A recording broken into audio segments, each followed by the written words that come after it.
ప్రజా ప్రయోజనం అంటే అర్థం బారిపోయినట్టుంది. న్యాయస్థానాలు సీరియస్గా తీసుకోకపోతే ప్రజా ప్రయోజనాలు కాస్త స్వార్థ ప్రయోజనాలు అని మార్చుకోవాలి.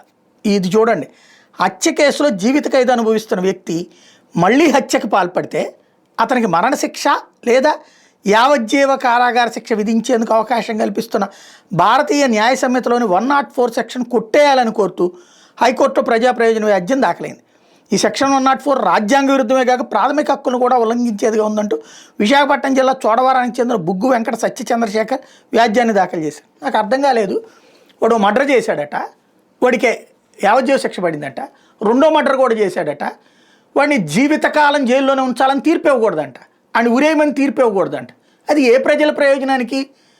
మర్డర్లు చేసే ప్రజల ప్రయోజనాలకా, మర్డర్ అయ్యే ప్రజల ప్రయోజనాలకా?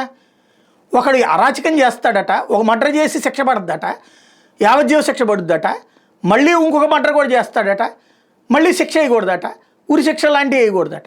ఏంది ఇది? ఇది ప్రజా ప్రయోజన వ్యాజ్యమా? ఆయన ఎందుకు వేశాడు అంటే అదొక విచిత్రమైనటువంటి భావజాలం. దాన్ని తీసుకుని దానికోసం రోజుల తరబడి చర్చించాల్సిన సమయం వృధా చేయాల్సిన అవసరం ఉంది న్యాయస్థానాలకి. ఇస్సిరి మొహాన వేయాల్సిన అంశం కదా అది. ఇందులో ప్రజా ప్రయోజనం ఏందయ్యా? ఒకడు మర్డర్ చేస్తాడంటే మళ్ళీ మర్డర్ చేస్తాడంటే హక్కు కల్పిస్తాం మనం.